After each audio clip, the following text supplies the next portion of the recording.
नमस्कार, आप सभी का बहुत स्वागत है अनादि टीवी में और मैं हूं आपके साथ नैन्सी शर्मा। सबसे पहले तो आप सभी दर्शकों को शारदीय नवरात्र की हार्दिक शुभकामनाएं। जैसा कि आज शारदीय नवरात्र का तीसरा दिन है, यानी कि आज मां चंद्रघंटा का दिन है। और आज मां चंद्रघंटा की कैसे पूजा की जाती है, कैसे आराधना की जाती है, क्या उनके विधि विधान है पूजा करने का, आज इन सभी सवालों का जवाब देंगे। हमारे साथ स्टूडियो में मौजूद हैं एक खास शख्सियत पंडित डॉक्टर रमन मिश्रा जी। बहुत स्वागत है पंडित जी आपका अनादि टीवी में सबसे पहले तो। और जैसा कि शारदीय नवरात्र का आज तीसरा दिन है, यानी कि आज मां चंद्रघंटा का दिन है, तो शुरुआत हम इसी से करेंगे कि मां चंद्रघंटा का स्वरूप कैसा है। मां चंद्रघंटा का अगर वर्णन किया जाए, चूंकि हर देवी देवता का एक स्वरूप होता है, वर्णन उनका होता है, तो मां चंद्रघंटा का क्या स्वरूप है? सबसे पहले तो आप सभी को बहुत बहुत धन्यवाद और अनादि टीवी को देखने वाले सभी दर्शकों को शारदीय नवरात्र की बहुत बहुत शुभकामनाएं। आप प्रतिदिन नए नए भगवती के रूपों का वर्णन यहाँ पर कर रहे हैं।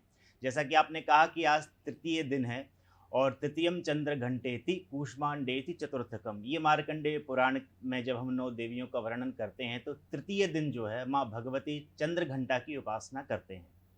अब चंद्र घंटा का स्वरूप कैसा है, तो जैसे कि हमें शब्द से ही पता चलता है, चंद्रम घंटा एव इति चंद्र घंटेति, ऐसा हम उसे कहते हैं। तो जिन उनका स्वरूप जो है, उनके भाल पर, ललाट पर जैसे जो घंटे का अर्धाकार होता है, वैसा चंद्रमा सुशोभित हो रहा है। वे स्वर्ण के समान उनकी आभा है और बड़ी दिव्य कांति युक्त हैं। तो ऐसा वर्णन उनका मिलता है। वे 10 भुजाओं वाली हैं और 10 भुजाओं में खड्गम चक्र गदे शुचाप परिघान शूलम भुषुंडीम शिरा, ऐसा कहा जाता है कि चंद्र, घंटा, धनुष, कमल इत्यादि 10 भुजाओं को वो 10 भुजाओं में उनके ये सारे के सारे जो आयुध हैं वे धारण करती हैं। तो ऐसा बड़ा दिव्य कीर्ति में उनका स्वरूप है। और ये भी कहा जाता है कि जो हम 9 देवियों की उपासना करते हैं, तो चंद्र घंटा की उपासना करने से व्यक्ति में पराक्रम की वृद्धि होती है। ऐसा व्यक्ति अत्यंत, उसके जीवन में जैसे कहते हैं सरल भाव में कि जुझारूपन आता है, वो चीज़ों से बहुत जल्दी भागता नहीं है। एक एक दिन बड़ा महत्वपूर्ण है भगवती की उपासना का। तो आज के दिन चंद्र घंटा की उपासना करना चाहिए पराक्रम के लिए। और कहते हैं कि श्वेत वस्तुओं का दान भी आज किया जाना चाहिए, जैसे खीर है या फल में उनको कदली फल और सेब ये जो पसंद होते हैं, और भी अन्य अन्य जो श्वेत पदार्थ हैं उनका दान भी किया जाना चाहिए। तो अत्यंत आराध्य और बड़े भव्य स्वरूप में चंद्रघंटा का वर्णन हमें शास्त्रों में प्राप्त होता है। बिल्कुल, यानी कि माँ का जो स्वरूप है वो दिव्य और भव्य है। पराक्रमता के लिए माँ को जाना जाता है और माँ की पूजा आराधना करने से व्यक्ति पराक्रमी बनता है। पंडित जी, एक और मेरा सवाल आज ही के दिन से जुड़ा हुआ जी। रहेगा कि माँ चंद्रघंटा का आपने स्वरूप का वर्णन किया, लेकिन माँ चंद्रघंटा के पीछे की कथा क्या है? क्या माँ का अवतार हुआ था, माँ प्रकट हुई थी या जन्म हुआ था? क्या कथा है माँ चंद्रघंटा के पीछे? इसको थोड़ा-सा मैं विस्तृत में ही बताना चाहूँगा बिल्कुल। कि दर्शकों को और स्पष्टता होती चली जाए, उसके बाद मैं इस कथा पर आऊँगा। देखिए, सबसे पहले हम एक शक्ति की उपासना करते हैं। जो भी जिसे हम दुर्गा कहते हैं, वो एक शक्ति का स्वरूप है। वो अपने आप में एक ही तत्व है।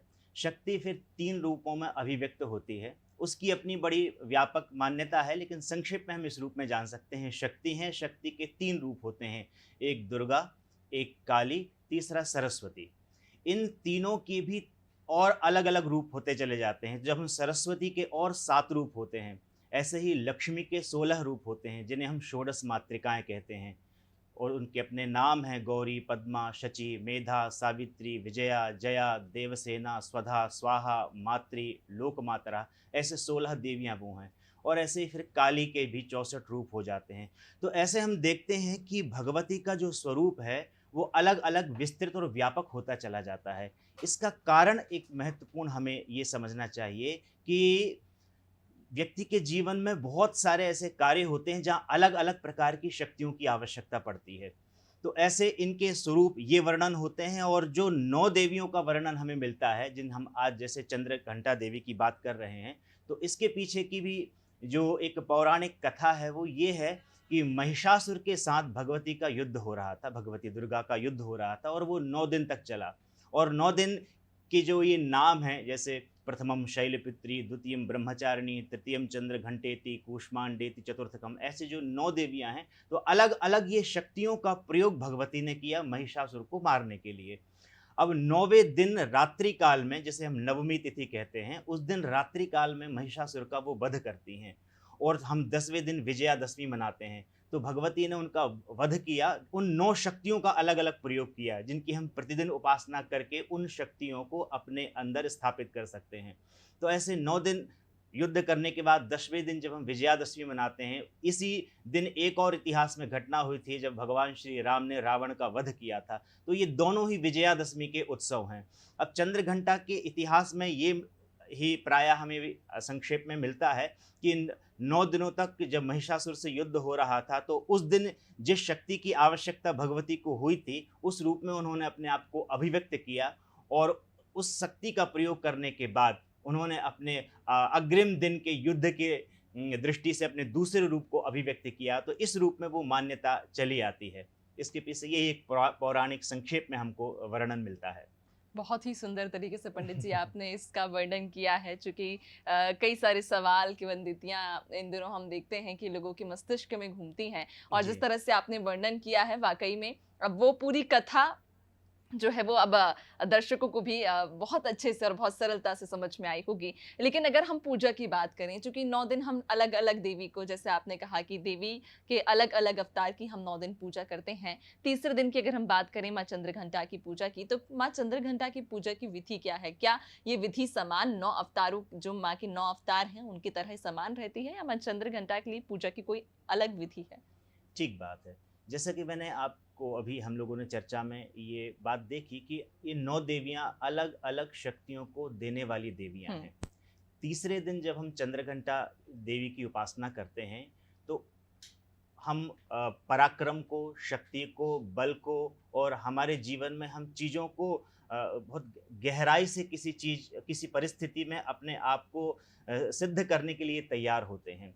तो वस्तुतः इनकी उपासना कैसे की जाए, इसमें मैं 2 चीज़ें आपको बड़ी महत्वपूर्ण बताना चाहूँगा कि देवम भूत्वा देवम यजेत, ऐसा शास्त्र का वचन है। कभी भी आप देखेंगे कि साधना का ज़्यादा फल क्यों नहीं मिल पाता है। साधना की अपनी एक सूक्ष्मता है। जब कोई भी हम उपासना करते हैं, साधना करते हैं या पूजा करते हैं, तो उसमें सबसे पहली हमारी जो आवश्यकता होती है वो ये है कि मन और मंत्र इन दोनों का एकाकार हो जाए। देवता के साथ हम अपने मन को उस क्षण के लिए, जितनी देर हम साधना कर रहे हैं, एकाकार हो जाए। उस समय हमारे मन में अन्य किसी प्रकार की कोई भी चाहे वो चिंतन हो, चाहे कोई घटनाएं हो, वो नहीं चलनी चाहिए। तो चंद्रघंटा की उपासना से हमारे अंदर एक अभूतपूर्व शक्ति का उद्गम होगा। सिर्फ एक दिन ही वो इतना विशिष्ट है। 9 दिन की उपासना अपने आप में बड़ी अद्भुत है। व्यक्ति संपूर्णता 1 वर्ष तक अपने आप को शक्ति संपन्न बना लेगा अगर उन 9 दिनों में उन 9 देवियों की उपासना कर ले। तो तीसरे दिन हम चंद्रघंटा जी की उपासना करते हैं, तो उसमें थोड़ा सा हमें आवश्यकता ये रखनी है कि प्रातः काल 9 दिन तो प्रयास यही रहना चाहिए कि हम सूर्योदय के पहले उठें। बार बार ये कहा जाता है कि ब्रह्म मुहूर्त में उठना चाहिए, और प्रायः अब सब लोग उन चीज़ों को जानने लगे हैं कि क्या कारण है, क्यों प्रातःकाल उठना चाहिए। तो सूर्योदय से पहले उठ करके स्नान इत्यादि करने के बाद भगवती का अगर कोई विग्रह है घर में तो बहुत ही अच्छी बात है, और पंचोपचार पूजन करें।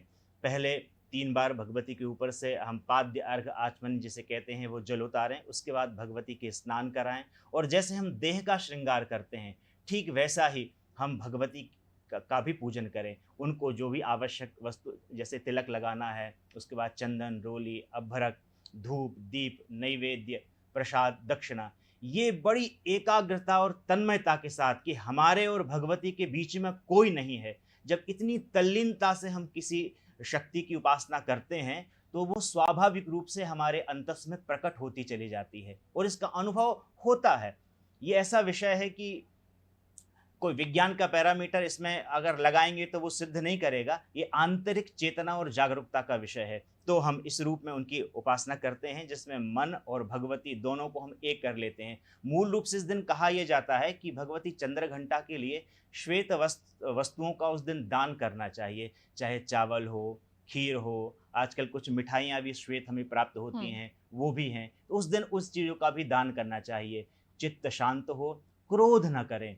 और ज़्यादा अगर प्रयास हो तो अभक्ष्य का भक्षण न करें, न खाने योग्य वस्तुओं को न खाएं, क्योंकि ये एक बहुत बड़ी हमारी शल्य चिकित्सा है। उपासना एक प्रकार से हमारी शल्य चिकित्सा है जिसमें हम परिवर्तित होते हैं। तो ऐसा पूरा इस उपासना क्रम में अगर हम संपूर्ण दिन निकालते हैं तो निश्चित रूप से भगवती चंद्रघंटा का दिव्य आशीर्वाद भी हमें प्राप्त होता है और कहीं न कहीं आंतरिक जगत में हम उन भगवती को उनकी अनुभूति भी हम कर सकते हैं। बिल्कुल जी। पंडित जी, और ये कहा भी जाता है कि भगवान किसी और चीज़ के लिए नहीं बल्कि सिर्फ प्रेम के भूखे होते हैं। अगर जी। आप उन्हें प्रेम से उनकी आराधना करें, सच्चे दिल से अगर उनकी आराधना आप करते हैं, तो भगवान आपकी सभी मनोकामनाओं को भी पूर्ण करते हैं। बिल्कुल। और ऐसे ही हमारी देवी भी हैं, जहाँ उनके अलग-अलग स्वरूपों की हम पूजा करते हैं और अलग-अलग स्वरूपों में हम उनका अवतार भी देखते हैं। चाहे एक ओर माँ काली बन जाती हैं, दुर्गा बन के राक्षसों का वध करती हैं, तो दूसरी ओर बड़ी ही सरल और सौम्य अवतार में आकर भक्तों की भी मनोकामना पूर्ण करती हैं। पंडित जी, मेरा एक और आपसे सवाल इसी से जुड़ा हुआ रहेगा। आपने जी। पूजा की विधि तो बता दी कि अगर आप सच्चे मन से माँ के आज के दिन जो श्वेत वस्त्र हैं, जो श्वेत चीज़ें हैं, वो अर्पित करनी चाहिए, इससे माँ प्रसन्न होती हैं। लेकिन क्या माँ को भोजन में कोई वस्तु प्रिय हो, भोजन में कोई चीज़ प्रिय हो, जो हम माँ को आज के दिन खास तौर पर हम उन्हें भोग लगा सकें? इसमें श्वेत वस्तुओं का मैंने जैसे खीर का एक है, चावल से बनी हुई कोई भी हम चीज़ उस दिन भोग में आप लगा सकते हैं। अब कई प्रकार के व्यंजन बनते ही हैं हुँ। श्वेत वस्तुओं से। तो उस दिन निश्चित रूप से कहीं हमें ये प्रयास, कोई श्वेत पुष्प, श्वेत कमल का बड़ा विधान है। भगवती चंद्रघंटा को श्वेत कमल, सफ़ेद कमल अगर हम उस दिन समर्पित करते हैं, उसका उसका हार अगर समर्पित करते हैं, तो उसका एक अपने आप में बहुत अद्भुत पुण्य प्रताप होता है।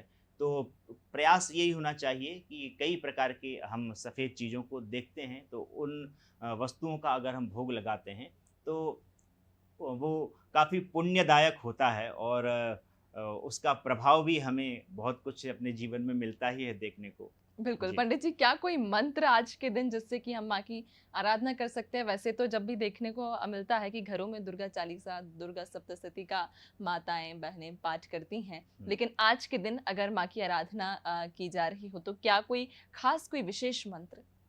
बहुत अच्छे। देखिए इसमें एक चीज़ हमें ध्यान में रखनी चाहिए कि कई बार मंत्र जो है वो अत्यंत गोपनीय होता है और वो ऐसे प्रकट रूप में उसको प्रस्तुत नहीं किया जाता, लेकिन कुछ मंत्र ऐसे भी होते हैं जो सार्वजनिक रूप से कहे जा सकते हैं। अ, ये आप लोगों ने सुना होगा कि हम जब शारदीय नवरात्र होता है तो उसमें दुर्गा सप्तशती का हम पाठ करते हैं और दुर्गा सप्तशती में वो भगवती के 3 स्वरूपों का बड़ा विग्रह है, जिसमें हम काली, लक्ष्मी और सरस्वती का हम वर्णन देखते हैं। उसी में 3 चरित्र हमको मिलते हैं, जिसे प्रथम चरित्र, मध्यम चरित्र और उत्तम चरित्र हम कहते हैं। वहीं उसका ही एक बीज मंत्र जिसे हम कह सकते हैं, वो है सिर्फ़ चामुंडाई विच्चे। इतना ही अगर इसका कम से कम नहीं तो आप 11 मालाएँ या 21 मालाएँ सिर्फ़ इस मंत्र का अगर उस दिन जाप किया जाए, सुबह में भी कर सकते हैं, शाम को भी कर सकते हैं। ओम चामुंडायै विच्चे, ओम चामुंडायै विच्चे। इस प्रकार से अगर मंत्र जाप किया जाए, तो आपको अंतर जगत में ही ये अनुभूति होगी कि कहीं न कहीं जो अनावश्यक हमारे जीवन का स्ट्रेस है, व्यर्थ बातों में जो हमारा चित्त भागता रहता है, और कई बार ऐसी चीज़ें भी होती हैं कि कई कठिन परिस्थितियों में होते हैं जो काम नहीं हो रहे हैं, कई जगह व्यक्ति परेशान हो रहा है, तो अज्ञात वहाँ उतरता है। अज्ञात उतरने का मतलब ये है कि ऐसी अप्रत्यक्ष ऊर्जा उन जगहों पे हमें सहायक बनती है, जिसके कारण से हमारी बहुत सारी प्रतिकूल चीज़ें जो हैं वो अनुकूलता में बदल जाती हैं। तो इस मंत्र का जाप निश्चित रूप से सभी दर्शकों से मेरा आग्रह रहेगा। इस चंद्रघंटा जी का जो तृतीय दिन है उस दिन तो करें ही, नवरात्र में भी इसको आप निरंतर कर सकते हैं। तो ये बड़ा विशिष्ट मंत्र है जो मार्कंडेय ऋषि सप्तशती के अंदर जिसका वर्णन करते हैं। जी। बहुत ही खूबसूरत तरीके से आपने हमारे उन सभी दर्शकों के सवालों का जवाब दिया है, और मुझे उम्मीद भी है कि हमारे जो दर्शक हैं उनके मस्तिष्क में जो सवाल घूमते हैं कि माँ की हम पूजा कैसे कर सकते हैं, माँ को हम जतन माँ के कैसे कर सकते हैं, उनकी आराधना कैसे कर सकते हैं, आपने बड़े ही सरलता के साथ में उन सभी उनके सवालों का जवाब दिया है। पंडित जी, मेरा एक और सवाल आपसे जी। रहेगा। चूँकि शारदीय नवरात्र की हम बात कर रहे हैं और हम देखते हैं कि शारदीय नवरात्र में कई सारे भक्त माँ की अलग-अलग तरह से आराधना करते जी। हैं। कोई 9 दिन व्रत रखता है, उपासना करता है, उनके कोई नंगे पैर माँ के व्रत करता है, उपासना करता है। तो हमारे हिंदू धर्म में व्रतों का क्या महत्व है? और अगर खासतौर पर शारदीय नवरात्र की हम बात करें, जो भक्त हैं अलग अलग तरीके से माँ की उपासना करते हैं, इसका कितना महत्व हमारे हिंदू धर्म में है? ये बहुत अद्भुत प्रश्न आपने पूछा है, बहुत ही अद्भुत प्रश्न है आपका, और इस चीज़ को सभी दर्शकों को समझना भी चाहिए।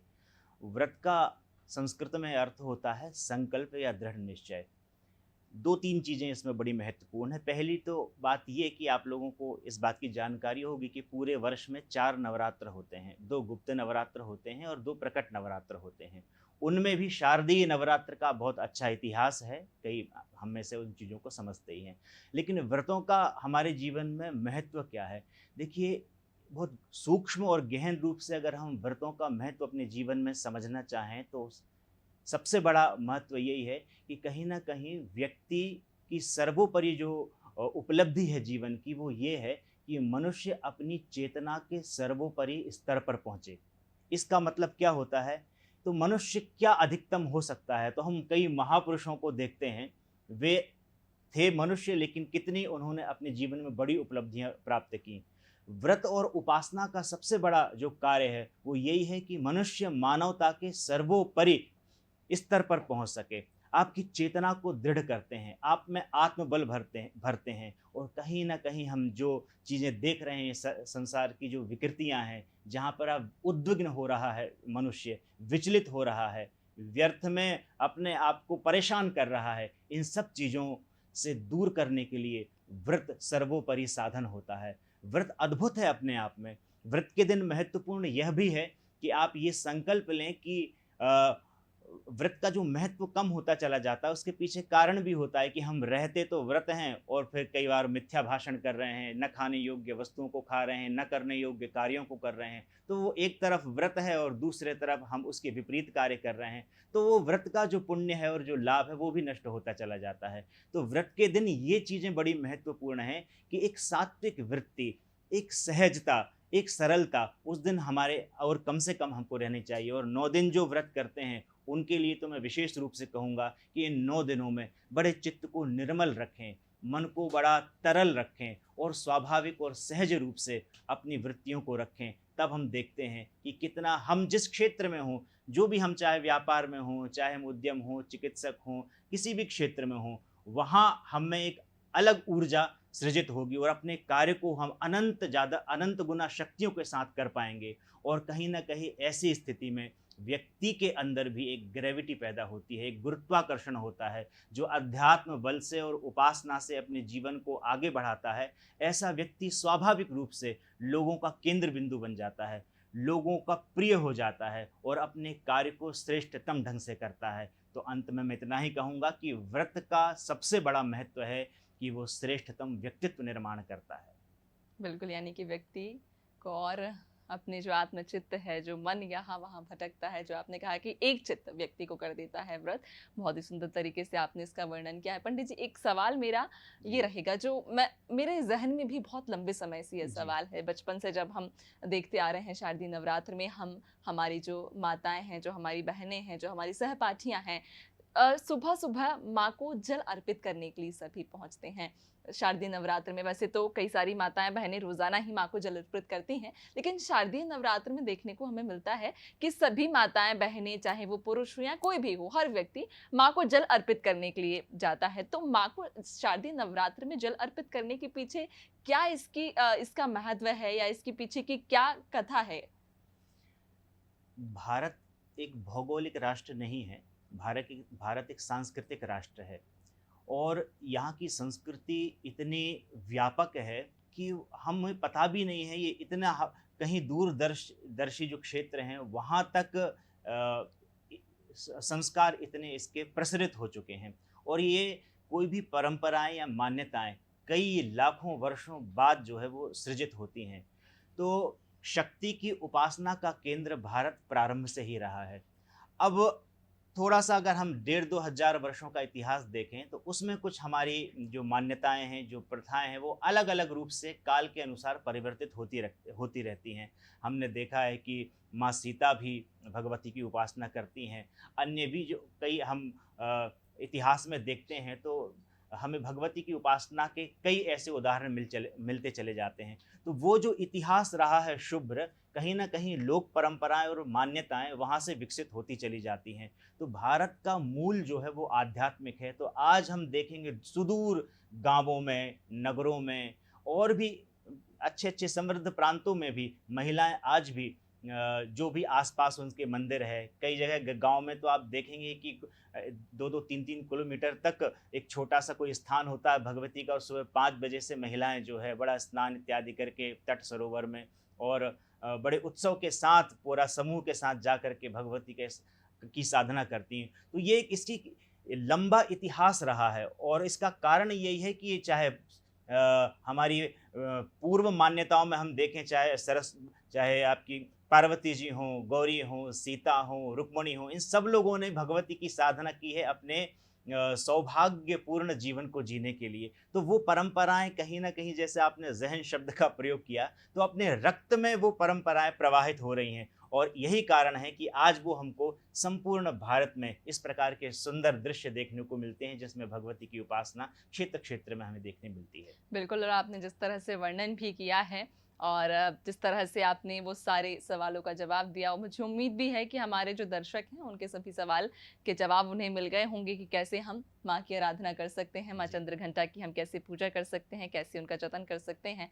बहुत शुक्रिया पंडित जी आपका नांदी टीवी पर आने के लिए और इतनी बहुत-बहुत चर्चा के लिए। तो ये थे हमारे साथ में स्टूडियो में पंडित जी डॉक्टर रमन मिश्र, जिन्होंने बड़ी ही सुंदर तरीके से उन सभी सवालों के जवाब दिए हैं कि हम कैसे माँ भगवती की पूजा कर सकते हैं, हम उनकी आराधना कर सकते हैं, हम उन्हें कैसे जतन उनका हम कर सकते हैं। चूंकि आज तीसरा दिन है शारदीय नवरात्र का, माँ चंद्रघंटा का दिन है, और जैसा कि पंडित जी ने भी बताया कि आज माँ को श्वेत वस्त्र बहुत पसंद होते हैं, श्वेत चीज़ें उन्हें बहुत पसंद है, तो भोजन में भी आप उन्हें श्वेत चीज़ें दे सकते हैं। आप आज श्वेत चीज़ों का दान भी कर सकते हैं, जिससे कि माँ चंद्रघंटा प्रसन्न होंगी। फिलहाल इस खास पेशकश और इस खास कार्यक्रम में इतना ही। दीजिए इजाजत, नमस्कार।